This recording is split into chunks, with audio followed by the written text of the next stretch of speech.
Hello അസ്സലാമു അലൈക്കും. എന്തൊക്കെയുണ്ട് എല്ലാവരും വർത്താനം? എല്ലാവർക്കും സുഖം തന്നെയല്ലേ? ഇനി ഞാൻ ഇവിടെ ഒരു ചെറിയൊരു വീഡിയോ ആയിട്ടാണ് വന്നത്. അപ്പോൾ ഇന്നൊരു ചോറ് ഉണ്ടാക്കാണ് കേട്ടോ. പേരൊന്നും ഇട്ടിട്ടില്ല.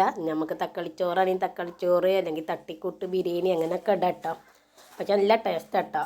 അപ്പോൾ അതിനാവശ്യമായത് ഉള്ളി, തക്കാളി, മല്ലിച്ചപ്പ്, കരിവേപ്പിൻ്റെ ഇല, വെളുത്തുള്ളി, ഇഞ്ചി ഉണ്ടെങ്കിൽ ഇഞ്ചി ഇടാവും. ഇഞ്ചി ഇട്ടിട്ടില്ല, വെളുത്തുള്ളി ഇട്ടിട്ട് ഇഞ്ചി ചെറിയൊരു കണ്ട ഇഞ്ചി ഇട്ടണം കേട്ടോ.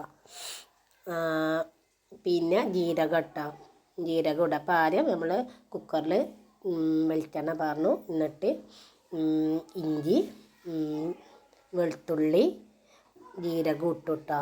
എന്നിട്ട് നമ്മൾ വലിയ ഉള്ളി ഇട്ടാണ്ട് ഉപ്പ് ഇട്ടു കേട്ടോ. എന്നിട്ടൊന്ന് വാടി വന്നിട്ട് തക്കാളി ഇട്ടു. 2 തക്കാളിയാണ് ഇട്ടത് കേട്ടോ. ഒരു ഉള്ളി 2 തക്കാളി ഇട്ട. അപ്പോൾ 2 നായി അരി ഇട്ടെടുക്കണം. നമ്മൾ സാധാ റേഷൻ പിടിച്ച അരിയാണ് കേട്ടോ. നമ്മൾ ചോറ് വെക്കണ സാധാ റേഷൻ പിടിച്ച അരി. അതിക്ക് പിന്നെ ക്യാരറ്റ് വീട്ടിലുണ്ടായത് കൊണ്ട് ക്യാരറ്റ് ഇട്ടു കേട്ടോ. ഇല്ലെങ്കിൽ നമുക്ക് ഇല്ലാതെയും വെക്കട്ടോ. ഞാൻ ഉണ്ടായോട് ഇട്ടത്. നമ്മളെ കയ്യിൽ വേറെ എന്തെങ്കിലും പച്ചക്കറി ഉണ്ടെങ്കിൽ നമുക്ക് ഇടട്ടോ. എൻ്റെ കയ്യിൽ ക്യാരറ്റ് ഉണ്ടായോട് ഞാൻ ഇട്ടു കേട്ടോ. എന്നിട്ട് ഒന്ന് വാടി വന്നതിൻ്റെ ശേഷം ഞാൻ മഞ്ഞൾപ്പൊടി, ഉപ്പ് പാകത്തിന് അപ്പിട്ടിന്, പിന്നെ കുറച്ചുകൂടി ഉപ്പിട്ടു കേട്ടോ. നമുക്ക് ഇനി വെള്ളം വരാനുള്ളതല്ലേ. ഉപ്പ്, മഞ്ഞൾപ്പൊടി, മല്ലിപ്പൊടി, കുറച്ച് മുളക് പൊടി ഇട്ടു അറിയാനല്ല, ഇട്ടിട്ടുള്ളൂ. ചോറിന് മക്കൾക്കൊക്കെ തിന്നാലതല്ലേ. മാണ്ടിയൊക്കെ അങ്ങനെ ഇടാം. നമ്മുടെ ചെറിയ മക്കളുണ്ടായിടാൻ കുറച്ച് ഇട്ടിട്ടുള്ളൂ കേട്ടോ. എന്നിട്ട് നമ്മൾ കഴുകി വെച്ച അരി ഇട്ടു കേട്ടോ. എന്നിട്ടൊന്ന് ഇളക്കി കൊടുത്തതിൻ്റെ ശേഷം വെള്ളം പാകത്തിനില്ല വെള്ളം പാർന്നു കേട്ടോ. ഞാൻ 2 നായാണ് എടുത്തത്. പിന്നെ വെള്ളമൊക്കെ പാർന്നൊന്ന് ഇളക്കി കൊടുത്തു കേട്ടോ. ഉപ്പൊക്കെ പാകം ഉണ്ടൊക്കെ നോക്കി. എന്നിട്ടാണ് എന്താട്ടി വീട്ടിൽ ബിരിയാണി മസാല ഉണ്ടേനി കേട്ടോ, ബിരിയാണി കൂട്ട്. അപ്പോൾ ബിരിയാണി കൂട്ടിൻ്റെ പൊടി ഉണ്ടേനി. അപ്പോൾ അത് കുറച്ച് ഇട്ടു കേട്ടോ. ഇട്ട് നമുക്കൊരു ചൊയും പുളിയൊക്കെ ഉണ്ടാവുമല്ലോ. അപ്പോൾ ബിരിയാണി കൂട്ടിൻ്റെ കുറച്ച് ഇട്ടു. പിന്നെ മല്ലിച്ചപ്പ് വീട്ടിലുണ്ടായ മല്ലിച്ചപ്പ് അത് ഇട്ടു. കരിവേപ്പിൻ്റെ പിന്നെ ഞാൻ ഉള്ളി വാട്ടിപ്പിട്ടിനി കേട്ടോ.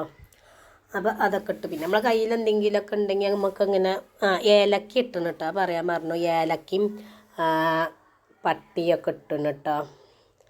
അപ്പോൾ ഏലക്കയും പട്ടിയും ബിരിയാണിൻ്റെ കൂട്ടുട്ടോ. ബിരിയാണിൻ്റെ കൂട്ടിടുമ്പോൾ തന്നെ നല്ല ഉണ്ടാവും. പിന്നെ ഒരു കൂക്ക് മതി കേട്ടോ. ആകെ ഒരു കൂക്ക് മതി. നമ്മൾ റേഷൻ പിടിത്തെ അരിയല്ല, ഒരു കൂക്ക് മതി. അപ്പോൾ നമുക്ക് ആ പാകത്തിനുള്ള വേവ് കിട്ടും. വെന്ത് ഇതായാലും ഒരു ഇതാണ്.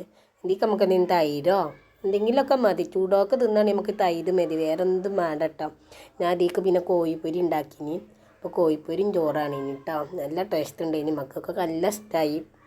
അതിങ്ങനെ നമുക്ക് എന്ത് ചോറ് തക്കാളിച്ചോറാണെങ്കിൽ തക്കാളിച്ചോറ്, നമുക്ക് എന്ത് പേര് വേണമെങ്കിൽ ഇട്ട് വിളിച്ചേട്ടോ.